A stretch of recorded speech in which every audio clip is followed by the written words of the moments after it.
Yo, what's up, guys? Welcome back to a brand new video over on PrizePicks. I got my 3 favorite plays for you in this video. We got World Cup action, and man, it's another banger day of World Cup. Had a huge day yesterday, actually, slamming our free picks. I dropped in 3 free picks on PrizePicks like I usually do, and 1 bonus play over on Rebet because Rebet's been absolutely cooking for us. And guys, we smacked out easy 3-0. This guy, last guy cashed within literally 50 minutes. And Mbappe and Holland, not even a sweat, man. I'm telling you guys, we're locked in when it comes to the World Cup. And people might say, well, you lost 3 days in a row and then you won 1. Well, I'll tell them this was a 6x winner, meaning that we could literally lose 4 days in a row and be profitable, 5 days in a row and be break even, right? Just because we don't win every single day doesn't mean that we're not profitable, because once we win 1 slip, it pays for 6x, right? So we're going to make all that back most of the time. So very, very solid play here. And we also had Norway to qualify as our rebet pick. Pretty good one there. Now, before I get anything, bro, drop a like on this video. It takes you 2 seconds, completely free. Let's try to get to 50 likes in this one. If we get to 50 likes, I'm doing a bonus pick in tomorrow's video. And guys, you just saw what happened. We smacked out 3-0. So we're going to do it again today. And 50 likes means a bonus pick in tomorrow, Thursday's video. Now, let's talk about the VIP recap, man. It's going to be a pretty solid recap because we got 1 green set up here going into this morning, or early Wednesday morning, I guess. You guys probably would already receive this cash, but I'm recording this on Tuesday night. And then we had a couple of ways like this where it just completely whiffed, right? 0 out of 4, 1 out of 4. But then we had a play like this where we smacked out 3 out of 3, right? And this paid out for, I think it was 5.5x. So very, very solid. And the same idea here. Just because we lost 2 plays, because we just cashed 1 play that's 5.5x, even though that's 1 win and 2 losses, this 1 win is paying for 5.5x, meaning it's paying for 4.5 units of other slips. So it's going to be very, very profitable in the long run. Now, this doesn't mean you can just take any 4-man plays and say, well, if I hit more than I lose, a little bit, I'll, win in the long run. No, these are correlated 4-mans on PrizePicks. So we're taking 2 guys in the same game on the under together, and then 2 guys on the same team here on the under together, and they went ahead and smacked for us. Now, on the World Cup Challenge, which we're doing a World Cup Challenge, turning 2,500 into 5,000 since the beginning of the World Cup, and all these plays have been posted on the VIP. In the World Cup Challenge, we are now up to $4,000 in the account, looking very, very solid. So we just need to get to $1,000 more, and we'll be at our goal. But today, another very, very good day. We locked in the France money line, or the France minus 1.5 at halftime. So green right there for 50 or for 2 units. And the Norway to advance was also another 2-unit profit. Ecuador to advance was a little bit more of a long shot. We only put 2 units on that. So overall, 2 units of profit. Very, very solid. Now, let's talk about the games we got going on today. It's looking pretty good. We got England and DR Congo starting at noon. We got Belgium and Senegal, which I think is going to be a very good game. Senegal, I think, have huge upset potential against Belgium. Belgium have played some really bad teams and have honestly looked pretty mid. Senegal have played some really good teams and have looked absolutely elite. So I think Senegal to win this game outright might be a little bit of a, or at least Senegal to advance, might be a little bit of a, risky, sprinkle a couple units on it kind of pick. USA versus Bosnia and Herzegovina. Obviously, we're going to be locked into that play. Obviously, we're locked in. I know a lot of you guys are fans of the USA, and we're going to have 2 plays in that game today. But yeah, without further ado, let's talk about the rebet, because rebet has been cooking for us recently.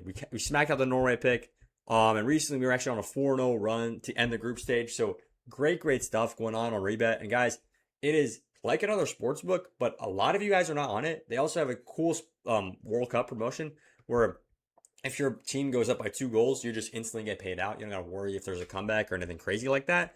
Absolutely love that nowadays, that there's extra time in PKs. It just gives you so much less stress when it comes to the games. And they also have a very good sign-up offer, which means you can just farm $100 for free just from signing up. So if you put in $20, you're getting $40. If you put in $50, you're getting $100 total. If you put in $100, which is what I recommend, max it out, then you're getting $200 in your account just to start off with. And Rebet is doing this for every customer who uses code FFBAM when they sign up. And I am giving you guys 2 free months of VIP just signing up on Rebet using code FFBAM. Literally the freest VIP you'll ever get. You're getting 60 days of VIP basically from now until the start of the NFL season almost. And all you got to do to get that is DM me the word Rebet to this number right here. You can literally swipe out of the video right now. It'll show up in the corner. Keep playing. Then you can type in this number, 919-307-1980. You get all my VIP picks, which are the same VIP picks that have been cooking on PrizePicks, like you guys can see here, and the same VIP picks that are, profiting us on the challenge from 2.5K to 4K in less than a month. This is elite stuff that we're dropping on the VIP. You guys can get in for 2 months for free. All you got to use code FFBAM. And now we're getting into the play of the day, which is going to be USA versus Bosnia. I'm just going to call them Bosnia at this point. I don't even know how to pronounce that last one. USA against Bosnia. We're taking the over at 2.5. USA have looked very, very good offensively. And defensively, they've looked all right. They've looked okay. I genuinely think Bosnia could score a goal here. And if USA then wins it outright like they're expected to, it would be at a minimum 2-1. But USA's offense is going to be the story in this case. I think USA's offense is very, very solid. I believe in every single game they started off super hot, scoring at least 2 of their games in like the first 10 minutes or so. So elite stuff here from USA. I think they're, with the home crowd behind them, going to be playing at such a higher level.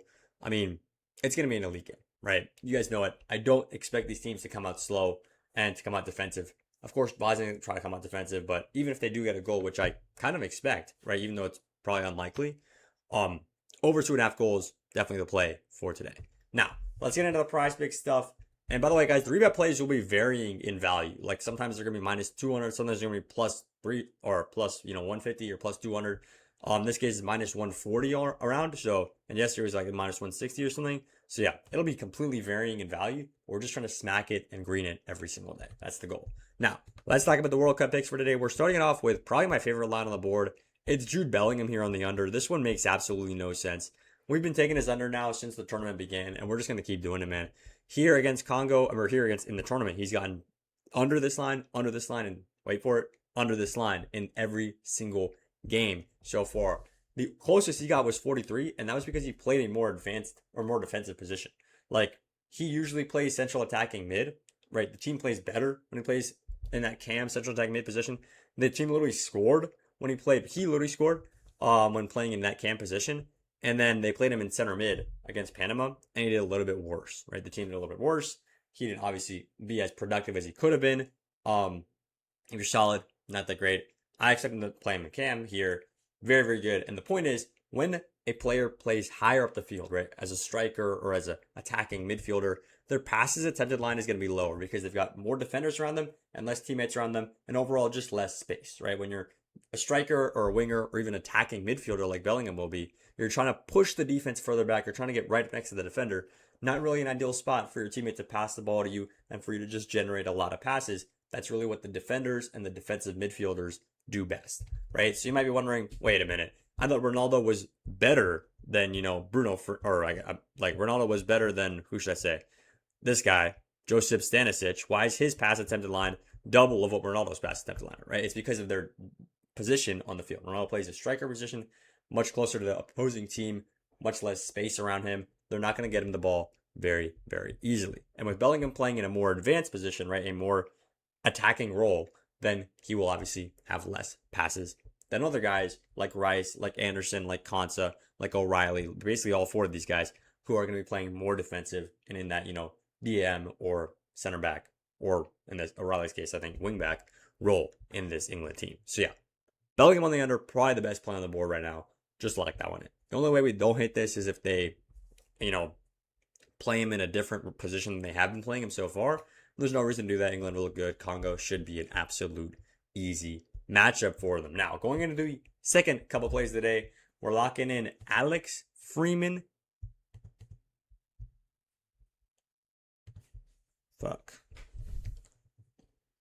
Now, going into the second and third play of the day, we're locking in Alex Freeman and we're locking in Tim Ream right here on the overs on their passes attempted. I'm realizing now every single one of these are passes attempted. But guys, let's talk about why we're taking these 2 guys in the over, because these are not individual picks. These are one pick together.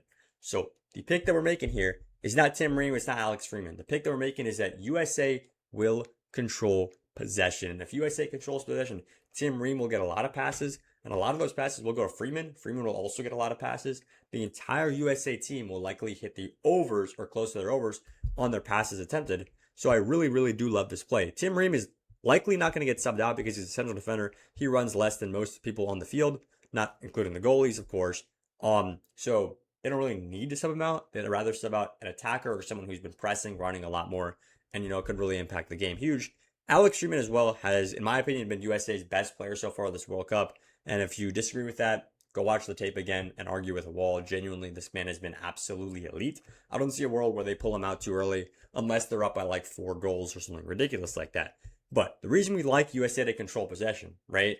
We know now why Ream and Freeman will both at the over together or both at the under together, right? It's dependent on the possession. But why exactly do we like USA to control possession? Well, it's because of how I see this game going. Bosnia are likely going to try to play for penalties, which means they're going to play super defensive. Ideally, Bosnia, the ideal for them, maybe, since they are the heavy underdogs, is to get a 0-0 game or a 1-1 game that goes all the way to regulation ending, all the way to extra time ending, and then they give it a shot on penalties, right? The way that Paraguay did it, the way that Morocco did it too. Morocco did it a little differently, I suppose, but really the way that Paraguay did it, right? You defend, you defend, you defend, you defend, you defend, you maintain the draw, you go to penalties, and you give it your best shot, and maybe you succeed in the next round. USA, on the other hand, while that's happening, while Bosnia is playing super defensive, super clamped, and especially if Bosnia score first, this is looking elite, USA will have the ball a lot. They will be passing the ball around a lot, trying to break down Bosnia's defense. And there is a term that you might have heard on the commentary box called a low block, which basically means you're going to set up a block of your players very close to your goal on, like very, very near your own goal, just to really shore up all the space, force the opposition out to the wing, and just make it really difficult to score, right? And this is how Spain didn't score against Cape Verde. This is how, Ecuador didn't score against Curacao. This is how Turkey didn't score against Australia or even Paraguay, right? And this is also how Germany struggled against Paraguay just a couple days ago, right? These teams are very, very good at setting up this ultra defensive system. And how do we take advantage of that? We don't expect the team to break down the system. We expect the team to struggle. We expect the team to have a lot of the ball. Because if they are playing super defensive, every time they get the ball, they're going to clear it. Or try to go on a quick counterattack, right? Not spend too much time. When we are breaking them down, we will have the ball a lot. We'll be passing it around, trying to find an angle in there. And guys like Ream and Freeman, who are going to be at the back of our formation, like I was saying, people at the attack, less passes, people at the back, more passes.